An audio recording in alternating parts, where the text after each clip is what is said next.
Welcome back, welcome back, welcome back. Welcome back to the channel, everybody. Appreciate you guys coming back. If you're new to the channel, appreciate you coming by and checking it out. What we got for you today is another Bigfoot story here in the great state of Ohio.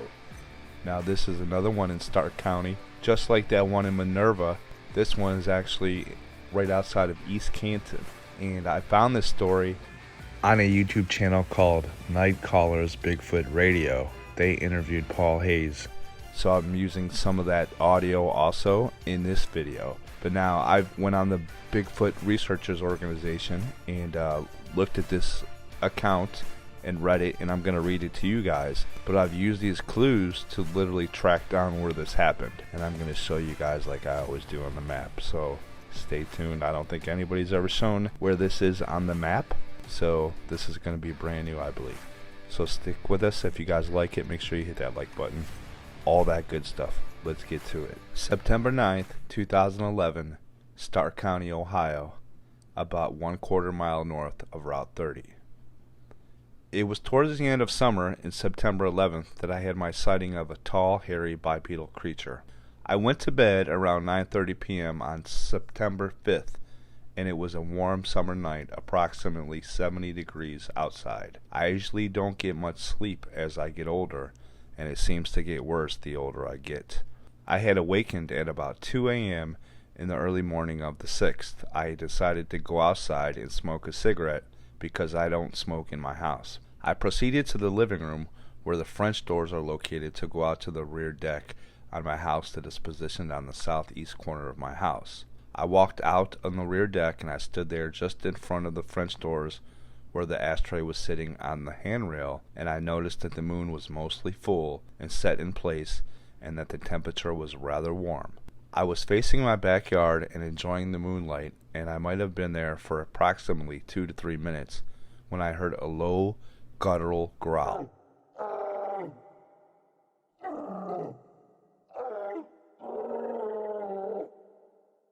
Coming from my left from the cornfield. I live on a dead-end street, and the property that is located beside me is a cornfield that belongs to a gentleman that lives up the street. There is a single line of large pine trees that divide my property from the cornfield, and as I looked over to my left after hearing the growl, I couldn't see anything even though the moon was shining in my direction. I still continued to stand there, and about 1 minute later I heard this low guttural growl once again.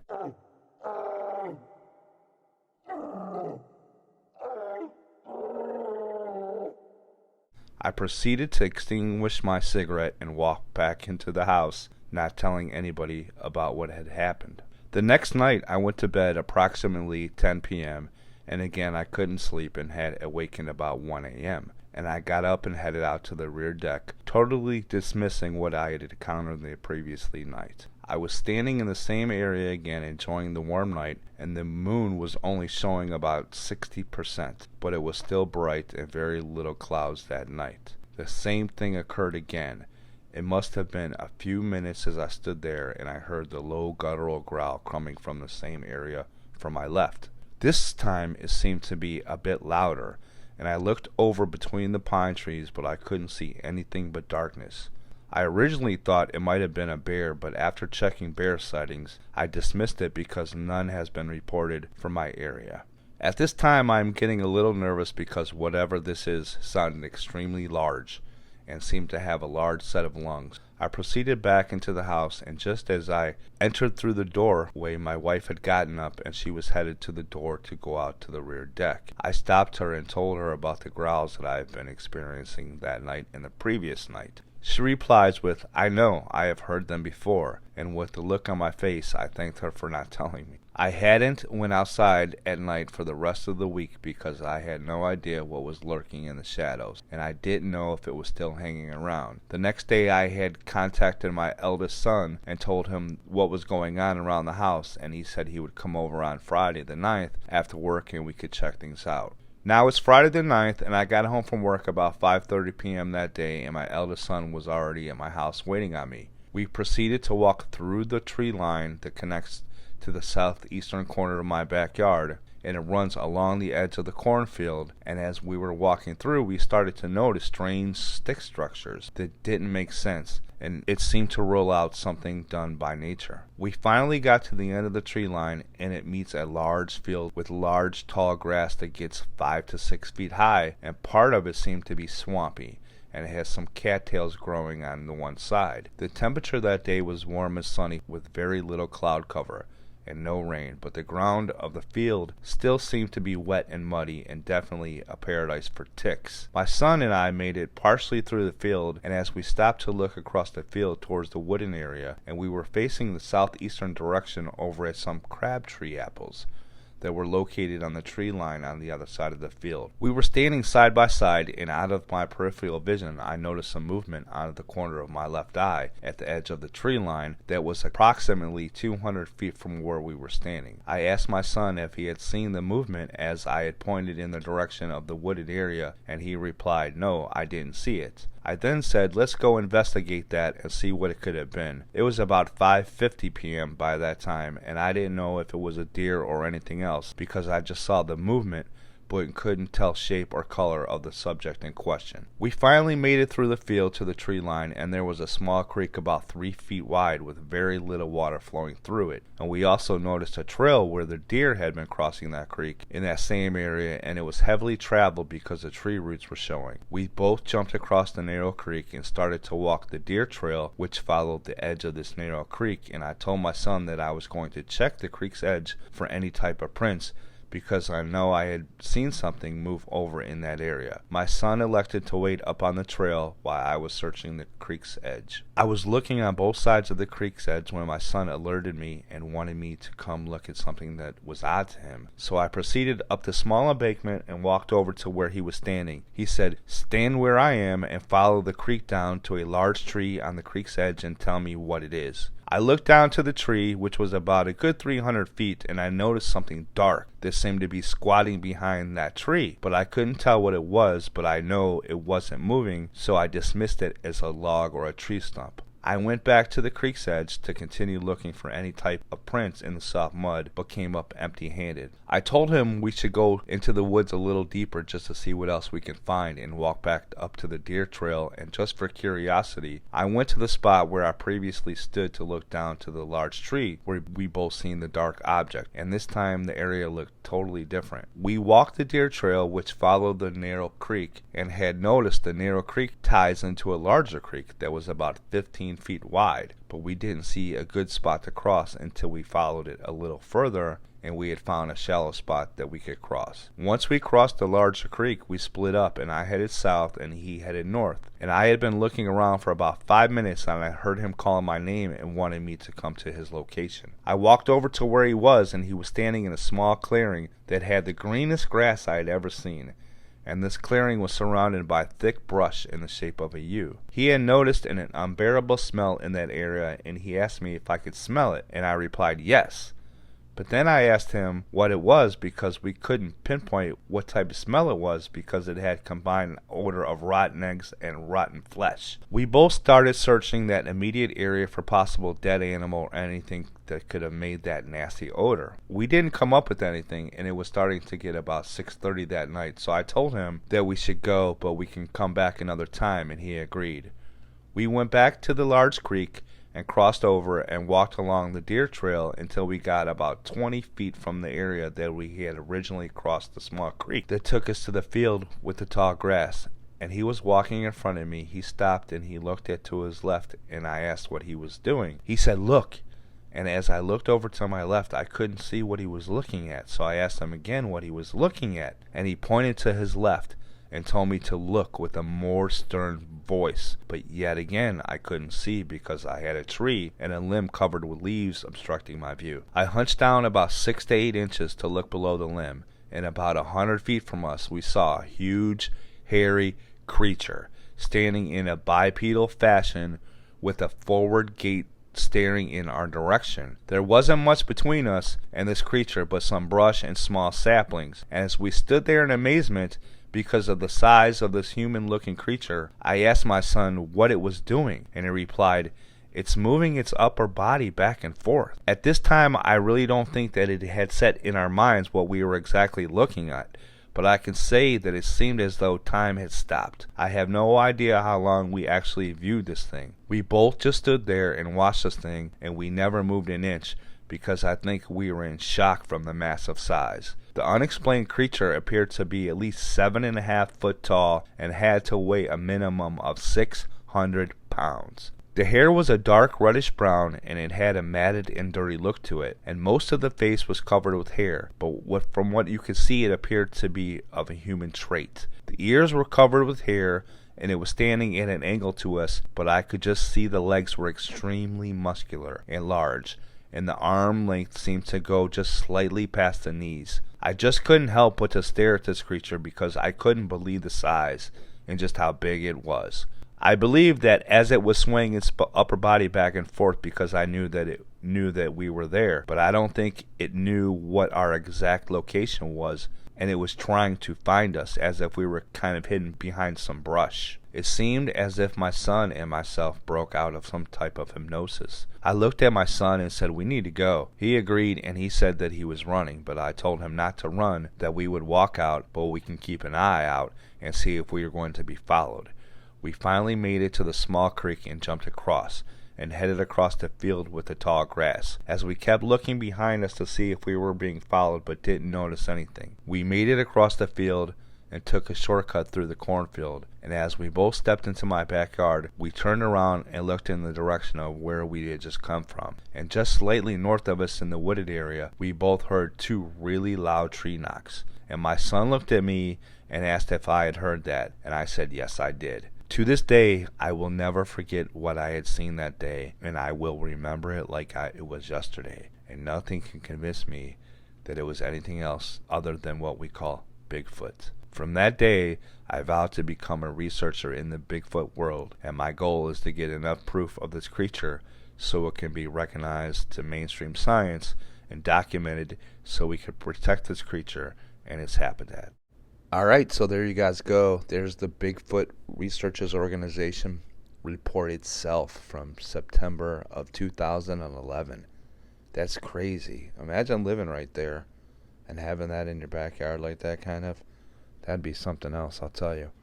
Alright, so what we're going to do now is we're going to go ahead and I'm going to hit you with some music, some local images, around the area, some beautiful images, and then after that, we have his interview, his audio interview, so we're going to do that for you after that. So remember, if you hit the like button, I'd appreciate it, and if you're new to the channel, I'd appreciate it if you subscribe. Cool, let's do it.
in September.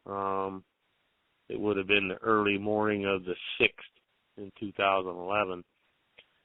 And I was just having one of those nights where I wasn't sleeping very well. So I stepped out on my back porch 2 a.m.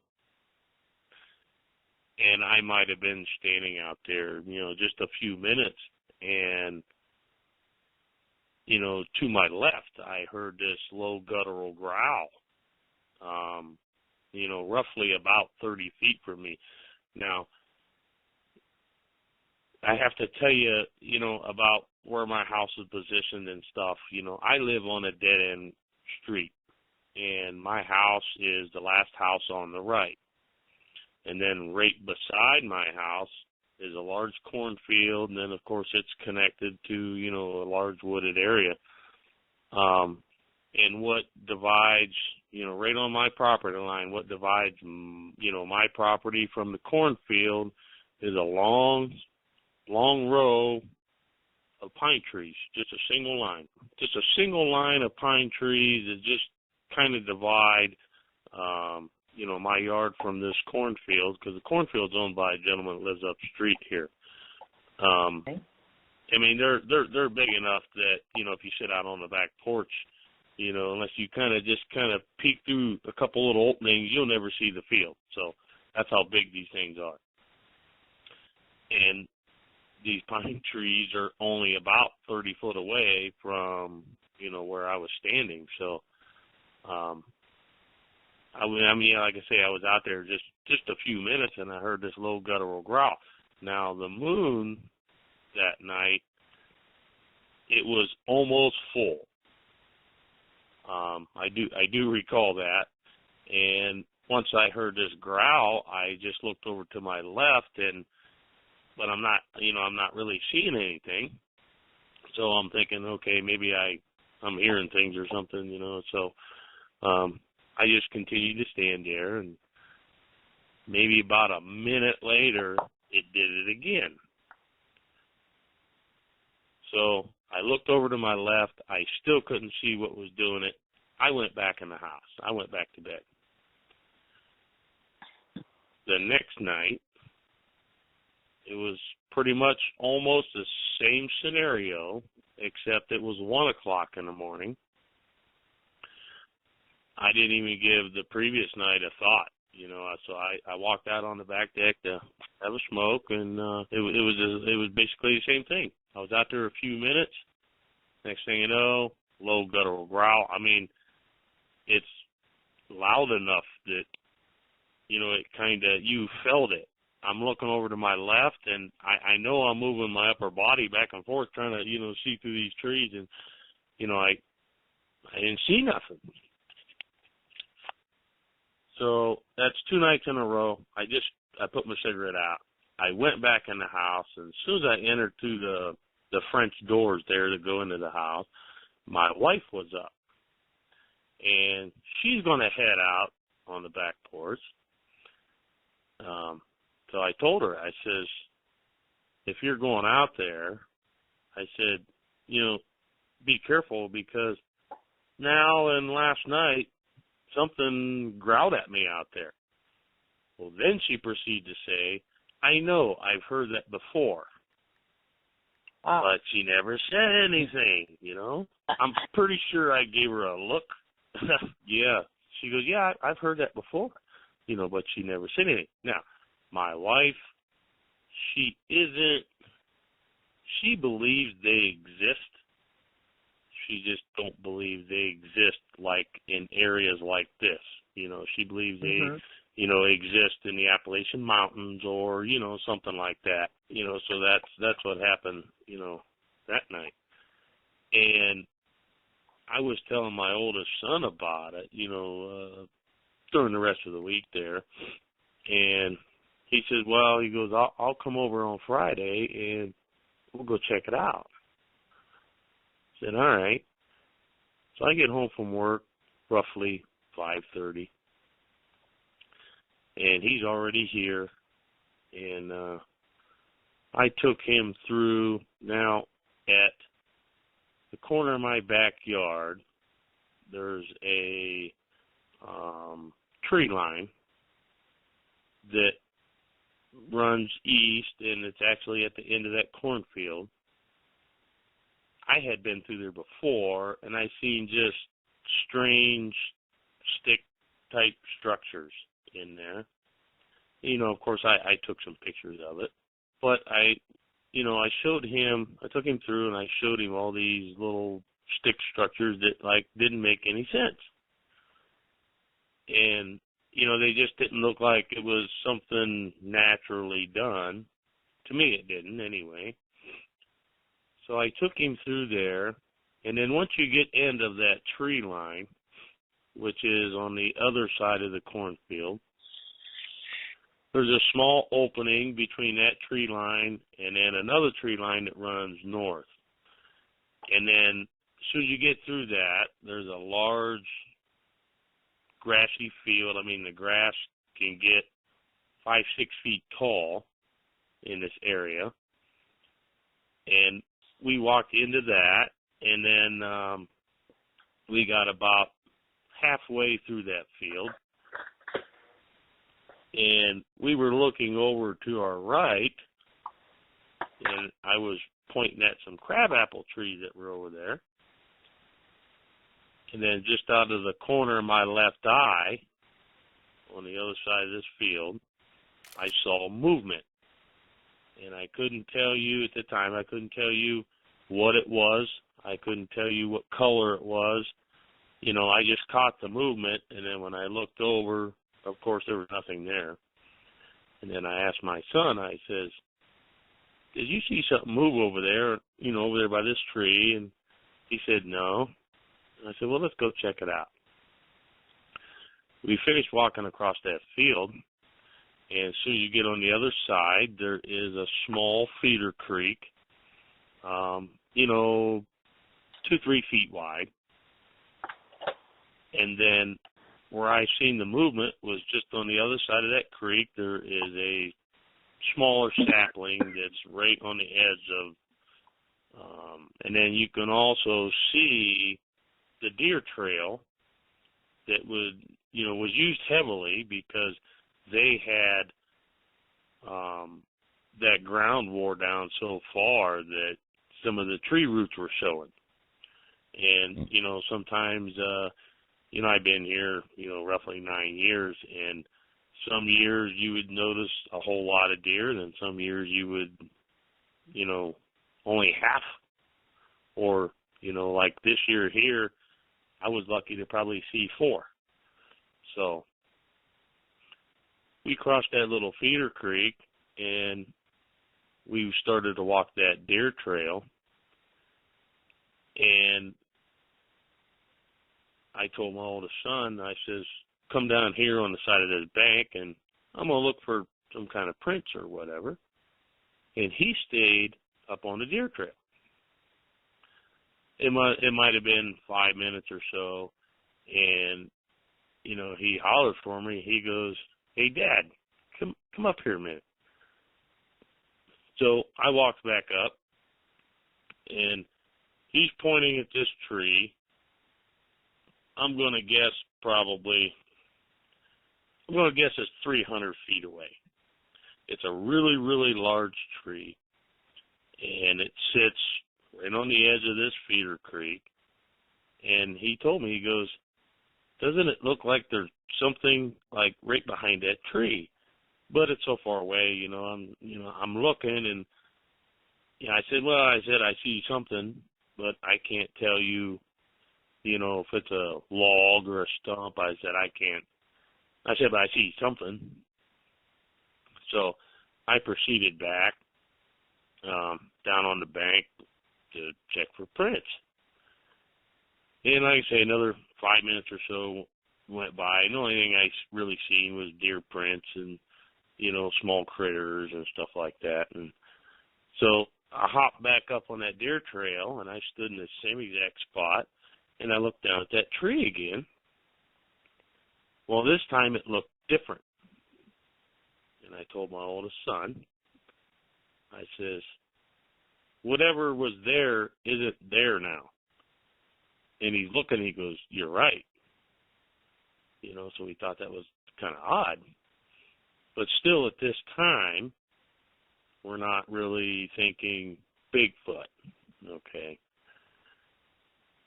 Well, we finished following this deer trail right beside this feeder creek. That feeder creek runs into a much larger creek. There isn't a lot of water in it, but the creek itself is probably 12, 15 feet wide. And we came to an area that we could cross over. And once we got on the other side, I told my oldest son, I says, you go that way and I'll go this way. So he did. He went north a little bit and I went south, and just a few minutes later, I heard him holler for me. So I went over to his location and I said, what's up? He goes, do you smell that? And I said, yeah, but what is it? He goes, I don't know, but the odor is really bad. And I told him, I said, man, it almost smells like, you know, some kind of something dead, or, you know, like a musty smell, something.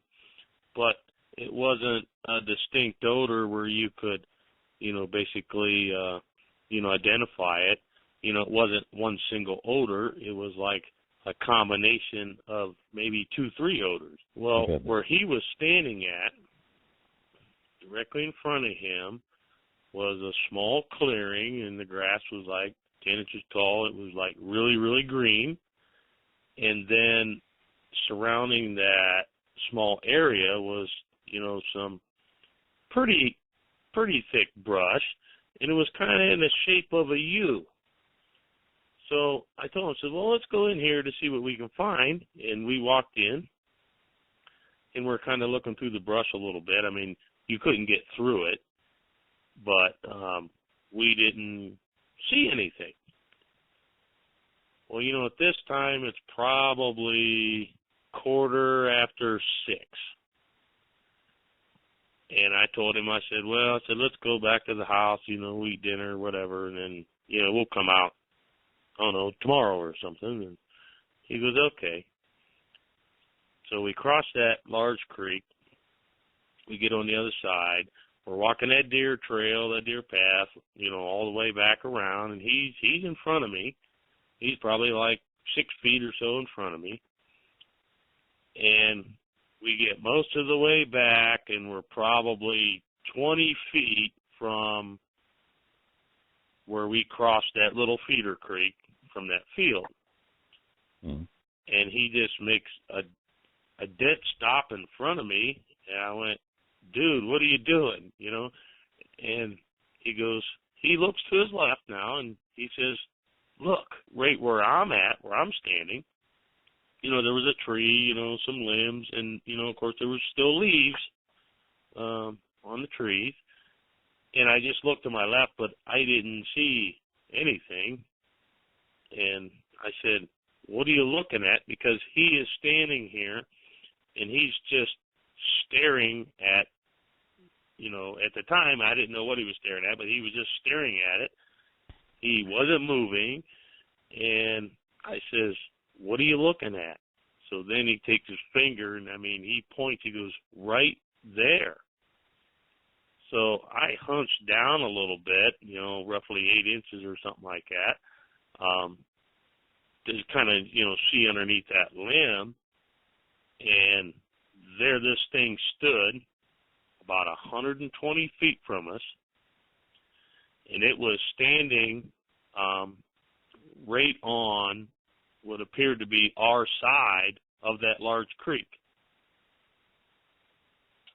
And that moment on, you know, I couldn't tell you how long the sighting was.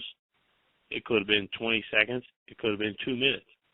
I don't know, because, you know, time was not a thing anymore. I mean, it was like time stood still, and I didn't take a camera or anything because I wasn't expecting to, I just went out just to take a peek, and I had a cell phone in my pocket, but the thought of that cell phone never crossed my mind. When we're viewing this thing, it was the ugliest thing I've probably ever seen.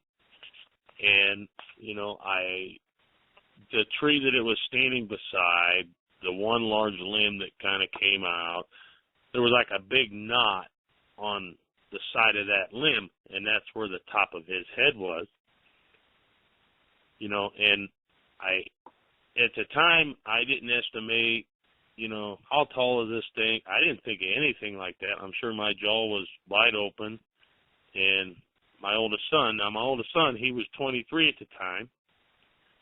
And, he's 6'2", 300 pounds. So he a big boy, and he was scared to death. We could have stood there for a couple minutes. I have no idea. And, finally, I think that he finally snapped out of it, or maybe we both did, and he goes, "I'm getting the hell out of here." I went, "Okay." So we actually left the area before it did. You hear all these sightings, the creature sees a human and gone. Well, yes. See, here was the funny part about the whole ordeal. That thing knew we were there. But when it was standing over there by that large creek, it was moving its upper body, side to side. It was kind of looking in our direction, not directly at us, but in our direction.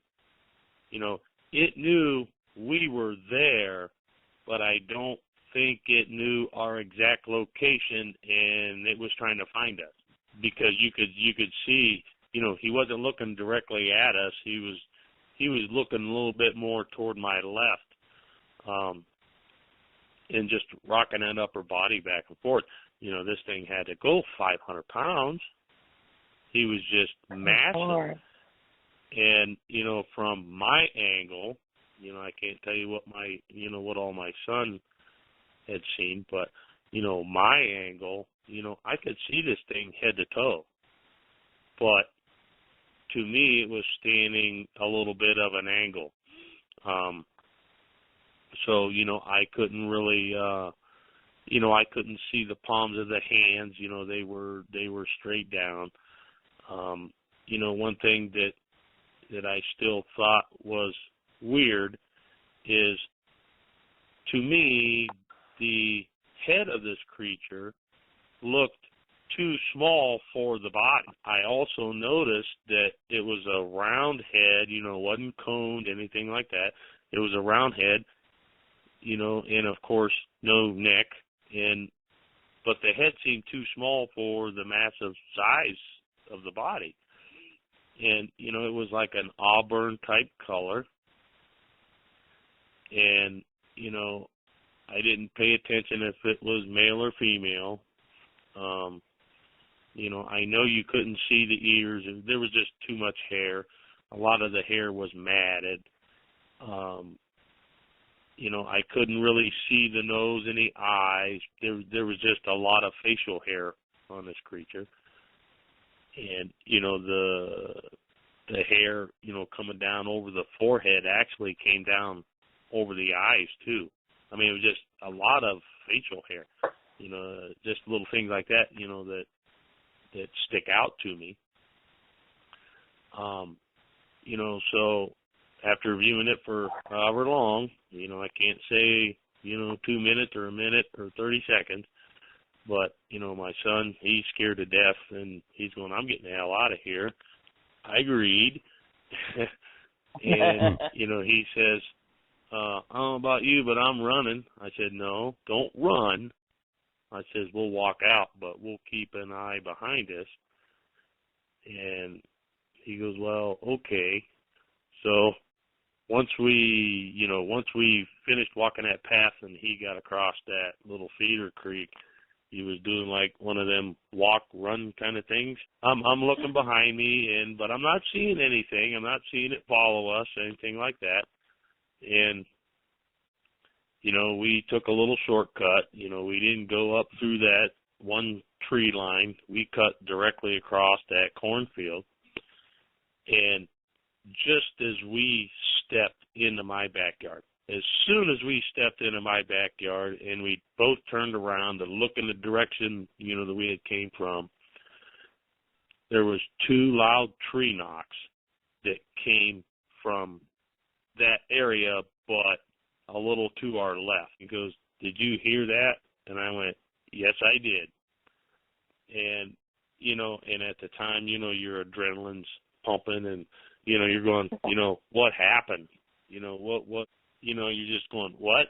You know, and my older boy, he's still shaking a little bit. And then, you know, the more I keep thinking about it, and, you know, the tree knocks, you know, why did that thing do that? Why was there 2 knocks? And then the more and more I think about it is there had to have been another one in the area. Mm. You know, I'm thinking this one signaled that the 2 humans are gone. So there you have it, another Bigfoot encounter in the great state of Ohio. Paul Hayes and his son, wow, that's a crazy, crazy thing to have happen. And you know what? When he said how the Bigfoot moved his upper body back and forth like he was trying to like look for them, that's exactly what happened with me in my encounter. I described it as him trying to play like peekaboo from behind a tree, but really it was the same thing. So anyway, I hope you guys enjoyed this video. If you did, make sure you hit that like button. If you're new, remember, subscribe. I appreciate it. So until next time, I meant to say, you guys remember, where there is a WILLSTAR, there is a way. And we'll see you guys later. Take care.